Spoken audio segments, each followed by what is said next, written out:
Welcome to in depth study channel. चलिए आज हम 11 दिसंबर के कुछ डिस्कशन स्टार्ट करते हैं। सबसे पहला क्वेश्चन क्या है, यहाँ पे क्वेश्चन देखिए ध्यान से। डेडिकेटेड फ्रेट कॉरिडोर के बारे में निम्नलिखित कथनों पर विचार कीजिए। तो अब कथन क्या है पढ़ लेते हैं हम। पहला कथन क्या है, रेल मंत्रालय द्वारा संचालित dedicated freight corridor corporation of India limited dedicated freight corridor का संचालन करता है। तो नाम से जैसे एक बार आपको नहीं भी पता तो आप संभावना लगा सकते हैं कि हाँ करता होगा, बिल्कुल सही। पहला तो सही हो गया। अब इस दूसरा कथन पढ़ते हैं क्या है कि पूर्वी डेडिकेटेड फ्रीट कॉरिडोर की तुलना में पश्चिमी डेडिकेटेड फ्रीट कॉरिडोर लंबा है। तो ये ऑप्शन गलत है। अगर इसे हम कट करेंगे तो सीधा हम अपने सही विकल्प पे पहुंच जाएंगे, ऑप्शन नंबर बी 1 और 3। तो तीसरा कौन सा है, वेस्टर्न डेडिकेटेड फ्रीट कॉरिडोर प्रदेश में उत्तर प्रदेश से स्टार्ट होके मुंबई तक विस्तारित। तो उत्तर प्रदेश में दादरी से स्टार्ट होता है, ठीक है, महाराष्ट्र की मुंबई तक। अब ये यहाँ पे क्या, पूर्वी डेडिकेटेड फ्रीट कॉरिडोर की लंबाई कितनी, ये ज़्यादा है, 1800 के आसपास है, और ये 1500 है। और ये स्टार्ट होता है हमारा पंजाब से लेके वेस्ट बंगाल तक। तो ये याद रखना। एग्जैक्ट आपको लंबाई भी नहीं पता तो कोई दिक्कत नहीं, मगर ये पता होना कौन लंबा कौन छोटा, लगभग लोकेशन पता होनी चाहिए। ठीक, क्वेश्चन नंबर सेकंड देखते हैं क्या है। निम्नलिखित कथनों पर विचार कीजिए। अब कथन क्या क्या है। पहला कथन है कि ध्रुवीय ज्योति जिसे जिसे अरोरा बोरेलिस के नाम से भी जाना जाता है को ध्रुवीय क्षेत्रों में केवल, यहाँ पे ध्यान रखना कि स्ट्रीम वर्ड केवल है, तो आपको संभावना थोड़ा, मतलब ध्रुवीय नाम है तो केवल ध्रुवीय में होगा, थोड़ा संभावना कम होती है, तो आप इसको होल्ड पे रख सकते हैं। अब सेकंड ऑप्शन देखिए, अरोरा तब उत्पन्न होता है जब सूर्य की सतह से उत्पन्न आवेशित कण, मतलब सौर वायु, जो सूर्य है उससे कण निकलते हैं और उसमें रेडिएशन होता है, आवेशित कण होते हैं, वो पृथ्वी के चुंबकीय क्षेत्र में जब आते हैं तो यहाँ पे प्रवेश करते समय जब आपस में इनकी क्रिया होती है तो यहाँ पे लाइट उत्पन्न होती है। तो इसी को पृथ्वी के वायुमंडल में प्रवेश करते हैं, तो इसी को अरोरा कहते हैं। तो सेकंड ऑप्शन तो सही है, जैसे नाम से ही पता है, ये आपको कॉन्सेप्ट क्लियर होना चाहिए और पता होना चाहिए। आइए, आवेशित कण है तो यहाँ पे जितने भी हम उपकरण लगा के रखेंगे तो इनको तो ये किसी न किसी तरह बाधा डालेंगे। सौर ज्वाला उड़ान संचालन, पावर ग्रिड और अंतरिक्ष अन्वेषण कार्यक्रम में बाधा डाल सकती है, बिल्कुल सही है, वो भी सकती है। तो तीसरा, पहला क्या है, यहाँ केवल दिया है, और ये क्या है कि ध्रुवीय क्षेत्र में तो सामान्यतः होता है, मगर अगर इसकी मात्रा, जब ये आवेशित कणों की मात्रा ज्यादा हो जाती है तो इसका अक्षांश निम्न अक्षांशीय क्षेत्रों में भी इसका विस्तार हो जाता है। तो केवल यानी तो पहला ऑप्शन हो जाएगा गलत। तो विकल्प अब कौन सा सही है, पहला कट करते हम सही विकल्प पे पहुंच जाएंगे, दूसरा तीसरा, ऑप्शन नंबर सी। अब जैसे ये टेक्नोलॉजी से रिलेटेड क्वेश्चन है, ध्यान से देखिए। क्वेश्चन नंबर थर्ड,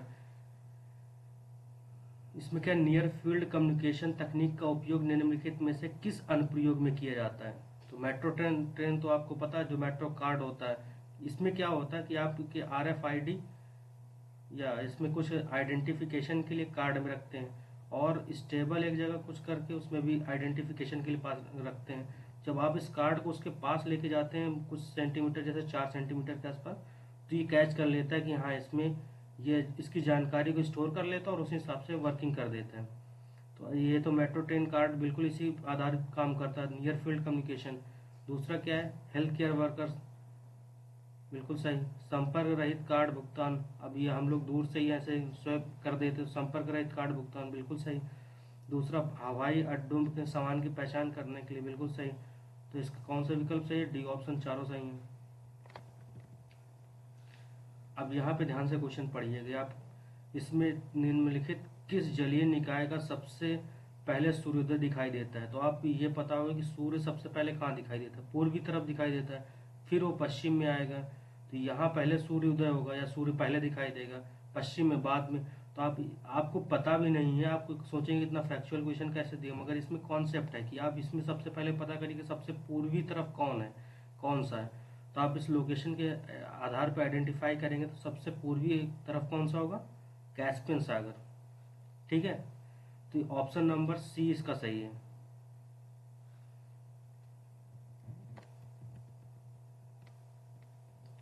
अब क्वेश्चन नंबर 5 देखते हैं। इसमें क्या, पूर्वोत्तर भारत में निम्नलिखित में से किस राज्य में टाइगर रिजर्व नहीं है? तो आपको ये याद रखना, क्योंकि इस वजह से याद रखना कि आपको जैसे कोई भी टाइगर रिजर्व दे दिया गया है, उनके अलावा कोई जैसे जिनमें टाइगर रिजर्व, जिन पूर्वी राज्यों में टाइगर रिजर्व है उसके अलावा कोई और नाम है, तो आपको पता ही होगा कि इसमें तो टाइगर रिजर्व है ही नहीं है, उसको ऑप्शन को आप तो वैसे भी कट कर सकते हैं, आपको ना पता है वो भी। तो 3 स्टेट हैं पूर्वी तरफ नॉर्थ ईस्ट में जिनमें टाइगर रिजर्व है। सबसे पहले असम में, अरुणाचल प्रदेश और मिजोरम, ये 3 है। अब ये 3 कहाँ कहाँ है? पहला असम, चौथा मिजोरम और तीसरा अरुणाचल प्रदेश। पहला, तीसरा, चौथा ए ऑप्शन, बाकी इनमें नहीं। तो ये आपको याद रखना है। क्वेश्चन नंबर 6 देखिए। इसमें क्या है, निम्नलिखित कथनों पर विचार करें। अब विचार करते हैं कथनों पे। भारत के प्रत्येक सामान्य निवासी, ध्यान रखिएगा, के लिए राष्ट्रीय जनसंख्या रजिस्टर में पंजीकरण कराना अनिवार्य है। तो एनपीआर बिल्कुल सही। सामान्य निवासी का मतलब है कि वो भारत का नागरिक नहीं है, फिर भी वो 6 महीने रहने की चेष्टा रखता है, 6 महीने से ज़्यादा रह रहा है या 6 महीने से ज़्यादा रहने की चेष्टा रख रहा है, तो सामान्य निवासी हो जाएगा। ठीक है, तो पहला हमारा तो सही है। दूसरा का, एनपीआर के तहत एकत्रित डेटा का उपयोग कल्याण कार्यक्रम के लाभार्थियों की पहचान के लिए किया जा सकता है। बिल्कुल सही। सरकार जो डाटा इकट्ठा की है कि रह रहा है, तो उससे कुछ ना कुछ कल्याण कार्यक्रम चलाएगी, तो उसको लाभ ले सकते हैं। तो बिल्कुल सही। दूसरा भी सही है। तो इसका कौन सा सही ऑप्शन हो जाएगा? सी। पहला दूसरा दोनों सही है। अब ये सूचना के अधिकार अधिनियम की धारा 8 संबंधित है, तो आपको पता होना, राइट टू इंफॉर्मेशन एक्ट बहुत ही इंपॉर्टेंट है। वो सामान्य नागरिक के लिए भी इम्पोर्टेंट है और एग्जाम के लिए भी इम्पोर्टेंट है। तो इसमें क्या है कि कुछ इन्फॉर्मेशन ऐसी होती हैं जिनको गवर्नमेंट कह देती है ये स्पेसिफाइड इन्फॉर्मेशन है, राष्ट्र की संप्रभुता अखंडता के लिए जरूरी है, उसको हम डिस्क्लोज नहीं करेंगे। देखते हैं क्या है यहाँ पे, प्रत्येक सार्वजनिक प्राधिकारी द्वारा सूचना के प्रकटीकरण का खुलासा, तो ये तो नहीं होगा सेक्शन 8 में। अभी हमने बात की कि ऐसा कुछ हो कि जिनका प्रकटीकरण करना नहीं चाहते, कुछ जानकारियों गैर प्रकटीकरण, अनिवार्य प्रकटीकरण, कुछ जानकारी। तो यहाँ पे कुछ जानकारी जो मतलब बाकी जो उसमें लिखित है कि ये इन आधार पे जानकारियों को हम नहीं प्रकट कर सकते, तो ये ऑप्शन नंबर 20 का सही हो जाएगा कि हम कुछ जानकारी को हम नहीं प्रकट करना चाहते। और भी राष्ट्र की अखंडता, एकता, या वहाँ पे कोई नुकसान है, विदेशी संबंध खराब हो सकते हैं इस जानकारी को देने से, तो ये चीज़ें आपको याद रखना है। अब इसमें क्वाड, ये बहुत ही जाना पहचाना ग्रुप है, बहुत ज़्यादा न्यूज़ में रहता है। कहीं इसमें क्या पूछेगा, हिस्सा नहीं है, तो इसके 4 क्वाड, जैसे नाम से पता चला 4 देश इसका हिस्सा है, तो हिस्सा नहीं तो आपको बताना, तो इसमें क्या, जापान तो है, यूएसए भी है, ऑस्ट्रेलिया है और इंडिया है। इसमें कौन सा नहीं, बी ऑप्शन, दक्षिण कोरिया नहीं, तो इसका सही विकल्प हो जाएगा 8वें का सही आंसर क्या हो जाएगा? बी, दक्षिण कोरिया। ठीक है, क्वेश्चन नंबर 9 देखते हैं। इस सार्क के संदर्भ में निम्नलिखित कथनों पर विचार करें। अब क्या है कथन, सबसे पहले पढ़ते हैं, यह पश्चिम एशियाई में।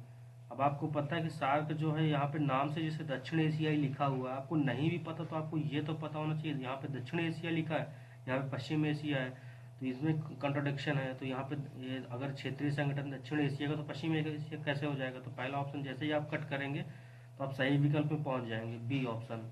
दूसरा तीसरा इसका सही है, तो यहाँ पे ध्यान रखिएगा। अब वैसे पढ़ लेते हैं दूसरा क्या है। 2006 में दक्षिण एशिया मुक्त व्यापार क्षेत्र का शुभारंभ किया गया। बिल्कुल सही। आप इसमें कंफ्यूज हो सकते हैं कि सार्क में मुक्त व्यापार समझौता कब हुआ है, मगर ये हो चुका 2006 में, बहुत पहले हमने मुक्त व्यापार समझौता किया था। मगर अब ये तीसरा विषय इसका सचिवालय कहाँ है?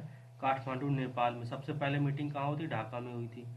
अब कब हुई थी? अभी 8 दिसंबर 1985 में पहली बार, याद रखना आपको। क्वेश्चन नंबर 10 क्या है, अब देखते हैं। अंडमान द्वीप समूह और निकोबार, ये सबको लगभग पता, 10 डिग्री चैनल, 10 डिग्री चैनल, ठीक है। तो 10 डिग्री चैनल अंडमान और निकोबार को तो अलग करते, तो आपको पता है। तो सामान्यतः ऐसे क्वेश्चनों में सही ही होते हैं, क्योंकि चौड़ाई लंबाई कौन मतलब याद करके रखता, बस ये है कि आपको ये यहाँ याद रखना चाहिए कि 10 डिग्री चैनल है, तो पहला विकल्प सही हो जाएगा। और ये जो हमारा अंडमान और निकोबार द्वीप समूह बने, ये पर्वत का मतलब हिमालय का ही विस्तारित क्षेत्र मानते हैं, और लक्षद्वीप जो बना है ये बने हैं कोरल रीफ से, कोरल रीफ एटॉल का। तो इसीलिए इसमें लिखा केवल एकमात्र प्रवाल एटॉल शामिल है। बिल्कुल सही। तो इसका सही ऑप्शन कौन सा हो जाएगा? सी ऑप्शन इसका सही है। क्वेश्चन नंबर 11 देखते हैं। ये क्वेश्चन इंपॉर्टेंट है, जैसे कि अभी पूछा जाता है कि कोई संस्था किस एक्ट के तहत आती है, तो आपको याद रखना है कोई विनियमन, तो तटीय विनियमन क्षेत्र अधिसूचना जारी की गई है, तो तटीय तट है उसका रेगुलेशन करने के लिए कुछ सूचना जारी की गई है। अब इसमें आप ध्यान से पढ़िएगा, जल प्रदूषण की रोकथाम, तो इसमें पूरा सिर्फ एक ही चीज़ को फोकस किया जाए, जल प्रदूषण, तो इसके तहत जारी करने की संभावना थोड़ी कम होगी। वैसे आपको ऐसी चीज़ें याद रखनी चाहिए। इसका आंसर, सही आंसर पर्यावरण संरक्षण अधिनियम 1986 या 1986, तो ऑप्शन नंबर बी सही है। मगर आपको नहीं आता और आप अटेम्प्ट करना चाहते तो ऐसे सोच के कर सकते हैं कि जैविक विविधता अधिनियम, इसमें विविधता के बारे में ज़्यादातर फोकस किया गया होगा, और रेत खनन के दिशा निर्देश, और पर्यावरण बहुत व्यापक है, पर्यावरण में जैविक का जैविक दो सभी घटक आ जाते हैं। वैसे आपको याद रहना चाहिए ये चीज़ें, ठीक है। क्वेश्चन नंबर 12 देखते हैं। अब ये NIA के बारे में, निम्नलिखित कथनों पर विचार कीजिए। तो यह भारत की आतंकवाद विरोधी टास्क फोर्स है। जब हमारा मुंबई हमला हुआ था 26/11, उसके बाद ही इसका गठन किया गया था, NIA एक्ट 2008, ठीक है। तो पहला तो बिल्कुल सही है। अब यहाँ भी क्या सेकंड ऑप्शन क्या, यह इंटरपोल के साथ संपर्क के लिए भारत का आधिकारिक रूप से नामित एकल बिंदु है, तो ये नहीं है, यहाँ पे CBI है। CBI इंटरपोल से डायरेक्ट कांटेक्ट करती है, तो आपको ये ऑप्शन, सेकंड ऑप्शन हो जाएगा गलत। सही विकल्प कौन सा हो जाएगा? ए। आपको याद रखना है ये पावितोरा वन्य जीव अभ्यारण्य कहाँ पे है। अब जैसे हमने कुछ दिन पहले डिस्कस किया था, पावितोरा में सबसे ज़्यादा वन हॉर्न राइनोज की डेंसिटी है, मतलब सबसे ज़्यादा घनत्व है। अब अगर वन हॉर्न राइनोज, एक सींग वाले गैंडे की सबसे ज़्यादा संख्या कहाँ? काजीरंगा में है, और डेंसिटी सबसे ज़्यादा पावितोरा में है। इसे मिनी काजीरंगा भी कहा जाता है। तो इसका सही ऑप्शन हो जाएगा असम, ठीक है। क्वेश्चन नंबर 14वां देखते हैं। इसमें क्या है कि निम्नलिखित में से कौन INS कलवरी का सबसे अच्छा वर्णन करता है, जो हाल ही में खबरों में था।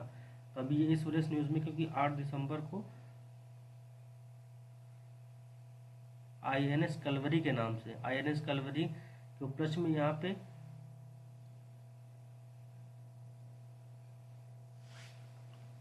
INS कलवरी का सबसे अच्छा वर्णन करता, ठीक है। तो INS कलवरी के नाम पे यहाँ पे हम लोग नौसेना ने उस शिप या वाहन के लिए कोई दिवस घोषित किया है,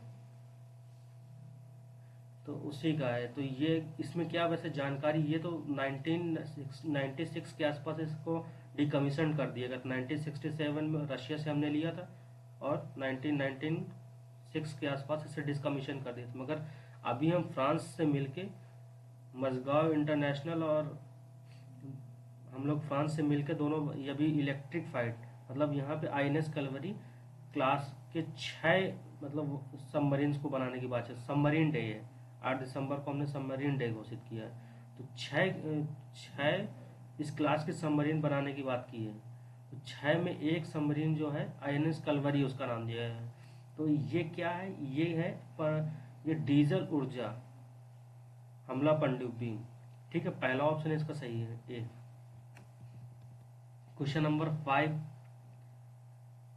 अच्छा ये तो क्वेश्चन रिपीट होगा, कोई बात नहीं। NIA के बारे में निम्नलिखित कथनों पर विचार कीजिए। यह भारत की आतंकवाद विरोधी, अभी हमने जैसे ऊपर डिस्कस किया कि बिल्कुल आतंकवाद विरोधी संस्था, पहला सही हो जाएगा। दूसरा, इसकी जगह कौन सी संस्था होगी, ध्यान करिए, CBI, ठीक है।